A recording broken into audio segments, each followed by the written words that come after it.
Assalamualaikum warahmatullahi wabarakatuh.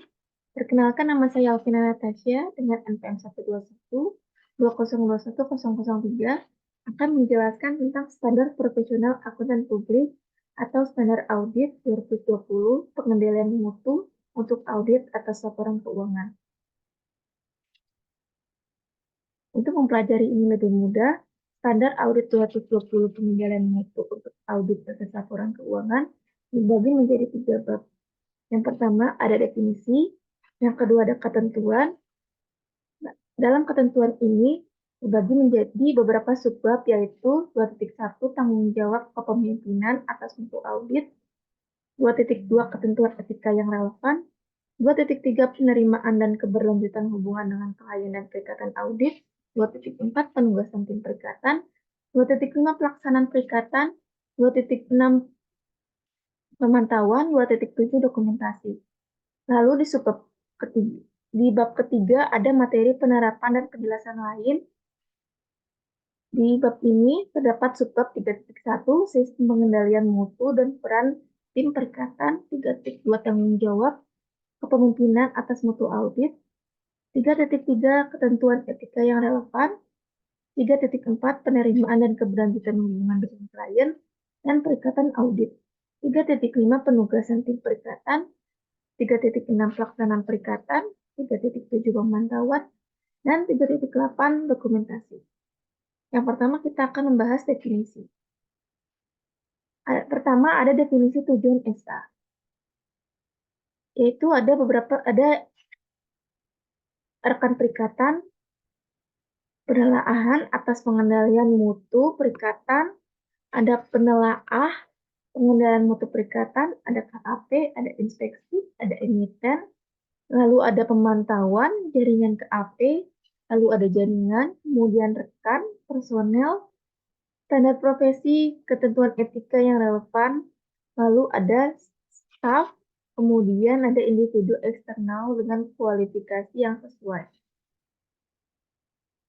Lalu kita masuk ke bab kedua, ada ketentuan. Ketentuan pertama ada 2.1 tanggung jawab kepemimpinan atas mutu audit. Rekan perikatan seharusnya bertanggung jawab atas keseluruhan mutu setiap perikatan audit yang ditugaskan kepada rekan yang bersangkutan. Misalnya, jika ada rekan perikatan tidak melakukan langkah-langkah yang memadai dalam pemeriksaan, tidak menangkap informasi yang penting, atau mengabaikan prinsip-prinsip audit yang berlaku, hal tersebut dapat mengakibatkan ketidakakuratan dalam laporan keuangan. Lalu 2.2 ketentuan etika yang relevan. Selama perikatan audit, rekan perikatan harus tetap waspada melalui observasi dan permintaan keterangan selama diperlukan terhadap bukti atas ketidakpatuhan anggota tim perikatan terhadap ketentuan etika yang relevan. Apabila yang menjadi perhatian rekan perikatan melalui sistem pengendalian mutu KAP atau sebaliknya yang mengindikasi bahwa anggota tim perikatan tidak mematuhi ketentuan etika yang relevan, maka rekan perikatan harus menentukan tindakan yang tepat setelah berkonsultasi dengan pihak lain dalam KAP.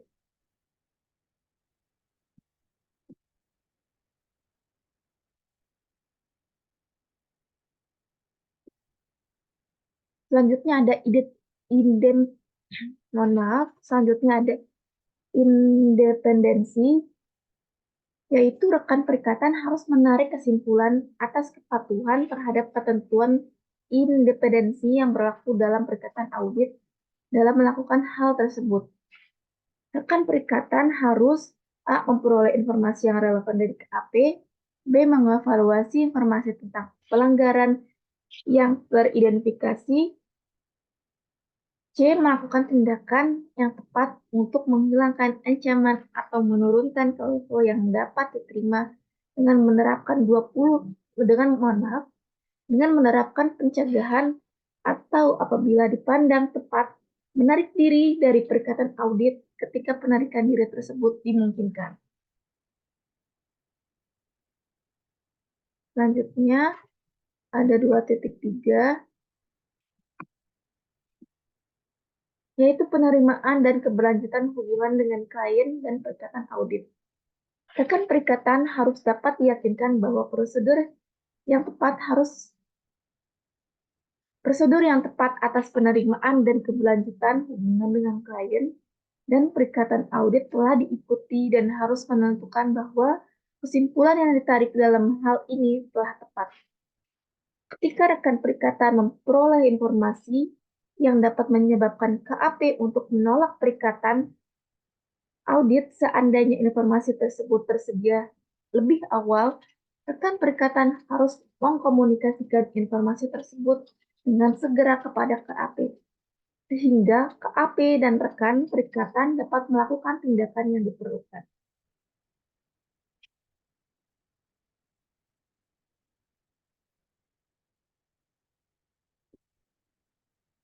Lalu ada 2.4 penugasan tim perikatan. Rekan perikatan harus diyakinkan bahwa tim perikatan dan setiap pakar auditor yang bukan merupakan bagian dari tim perikatan secara kolektif memiliki kompetensi dan kemampuan yang sesuai untuk melaksanakan perikatan audit sesuai dengan standar profesi serta ketentuan peraturan perundang-undangan yang berlaku dan memungkinkan diterbitkannya laporan auditor yang sesuai dengan kondisinya.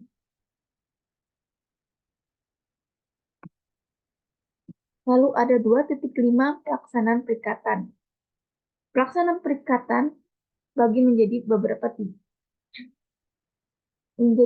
pelaksanaan. Yang pertama ada arahan, supervisi dan pelaksanaan, lalu ada penelaahan, lalu ada konsultasi, lalu ada penelaahan pengendalian mutu perikatan, lalu ada perbedaan pendapat.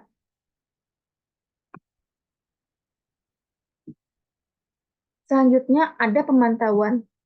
Sistem pengendalian mutu yang efektif mencakup proses pemantauan yang didesain untuk memberikan keyakinan memadai bagi KAP bahwa kebijakan dan prosedur yang menghubungkan dengan sistem pengendalian mutu adalah relevan, memadai, dan beroperasi secara efektif.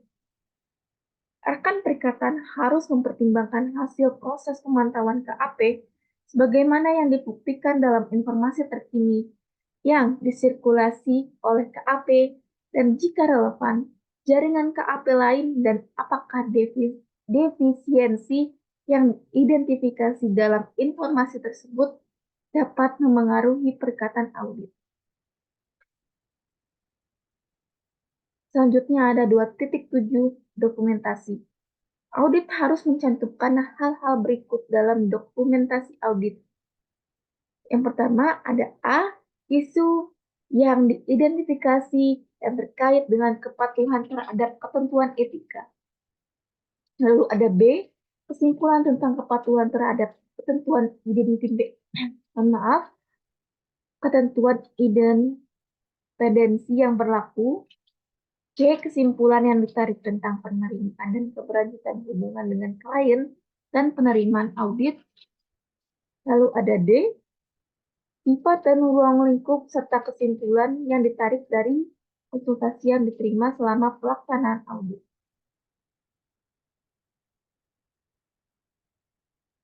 Lanjutan, untuk perikatan audit yang ditelaah, penelaahan pengendalian mutu perikatan harus mendokumentasikan bahwa prosedur yang harus oleh kebijakan KAP dalam penelaahan pengendalian mutu perikatan telah dilaksanakan.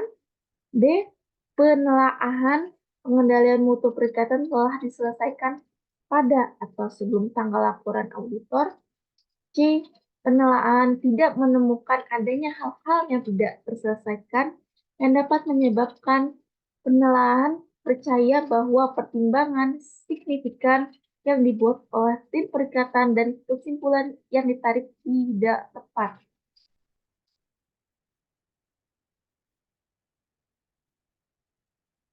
Lalu ada 3.3. Mohon maaf. Lalu ada 3. Materi penerapan dan penjelasan lain. Sebab yang pertama 3.1. Sistem pengendalian mutu dan peran tim perikatan. Sistem pengendalian mutu mencakup kebijakan dan prosedur yang memuat setiap unsur berikut. Pertama, tanggung jawab kepemimpinan atas mutu di dalam KAP, lalu ada ketentuan etika yang relevan, penerimaan dan keberlanjutan hubungan dengan klien dan perikatan tertentu, lalu sumber daya manusia, kemudian pelaksanaan perikatan, dan pemantauan.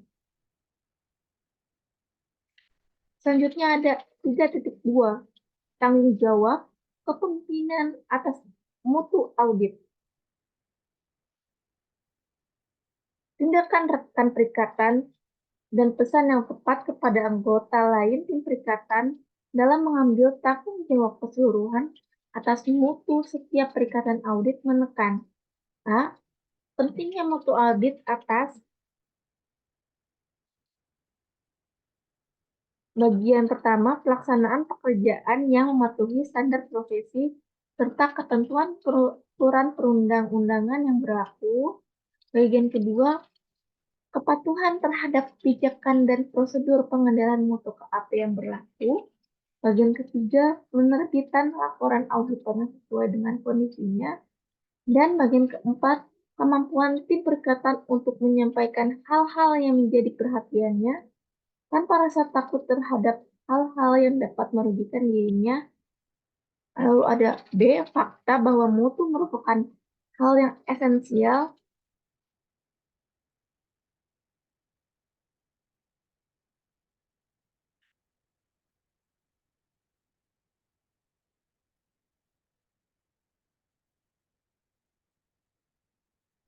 Lalu D, fakta bahwa lalu fakta lalu ada B, fakta bahwa mutu merupakan hal yang esensial dalam melaksanakan kegiatan audit.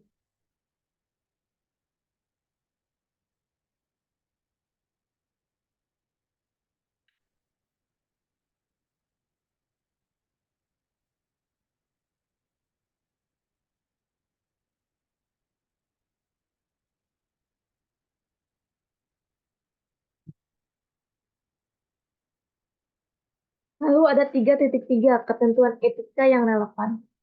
Ketentuan etika yang relevan mencakup prinsip dasar etika profesional yang mencakup A. Integritas, B. Objektivitas, C. Kompetensi dan kehati-hatian profesional, D. Kerahasiaan, E. Perilaku profesional.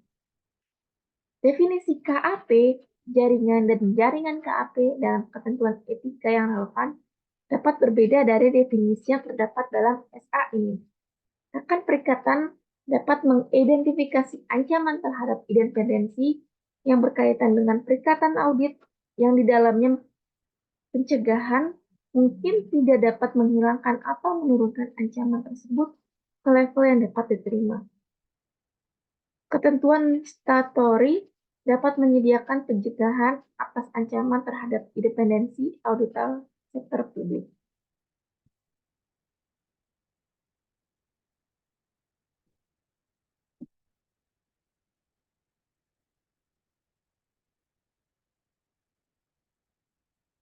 Lalu ada 3.4, penerimaan dan keberlanjutan hubungan dengan klien dan perikatan audit. KAP untuk memperoleh informasi yang dipandang perlu sesuai dengan kondisinya sebelum menerima suatu perikatan dari suatu klien baru. Peraturan perundang-undangan atau ketentuan etika yang relevan dapat mengharuskan auditor untuk meminta sebelum menerima perikatan, auditor pendahulu untuk memberikan informasi yang diketahui tentang setiap fakta dan atau kondisi yang menurut pertimbangan auditor pendahulu harus diperhatikan auditor sebelum memutuskan untuk menerima perikatan. Dalam mengaudit entitas sektor publik, auditor dapat ditunjuk berdasarkan prosedur statutory. Mohon maaf, statutory.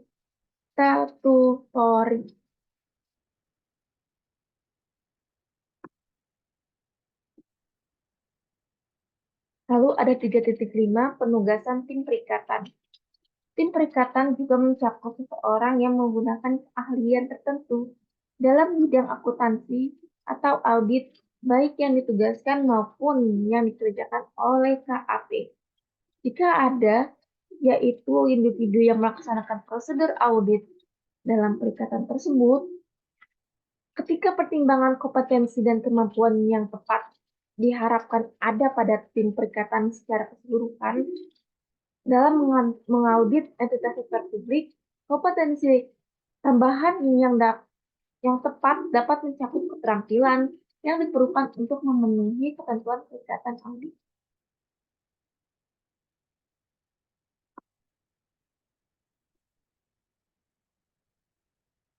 Lalu ada 3.6 pelaksanaan perikatan.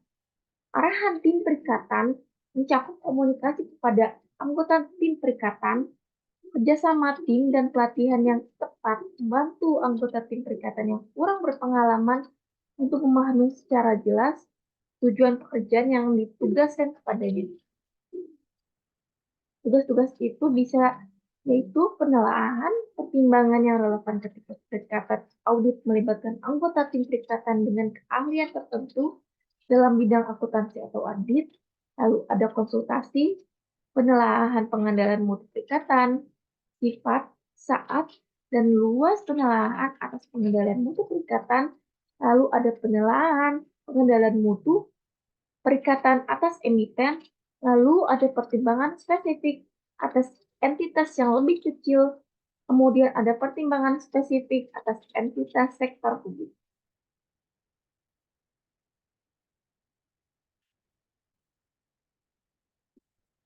Selanjutnya ada 3.7. Pemantauan. KAP menetapkan suatu proses pemantauan yang didesain untuk menyediakan keyakinan yang memadai bahwa kebijakan dan prosedur yang terkait dengan sistem pengendalian mutu relevan, memadai dan berjalan dengan efektif. Dalam pertimbangan defisiensi yang mungkin mempengaruhi perikatan audit, rekan perikatan perlu mempertimbangkan tindakan yang dilakukan oleh KAP untuk mengatasi situasi tersebut yang dianggap memadai olehnya dalam konteks audit. Suatu defisiensi dalam sistem pengendalian mutu KAP belum tentu mengindikasikan bahwa suatu perikatan audit tertentu tidak dilaksanakan sesuai dengan standar profesional serta ketentuan peraturan perundang-undangan yang berlaku, atau bahwa laporan audit tidak sesuai dengan kondisinya. Selanjutnya, ada 3.8 dokumentasi. Dokumentasi atas konsultasi yang dilakukan dengan profesi lain yang melibatkan hal-hal yang sulit atau kontroversial yang cukup lengkap dan rinci memberikan pemahaman atas pertama ada isu yang menjadi bahan konsultasi, lalu ada hasil konsultasi termasuk keputusan yang ditarik, dasar keputusan tersebut, dan bagaimana keputusan tersebut diimplementasikan. Mohon maaf, dan bagaimana keputusan tersebut diimplementasikan.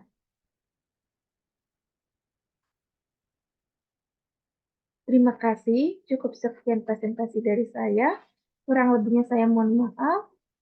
Wassalamualaikum warahmatullahi wabarakatuh.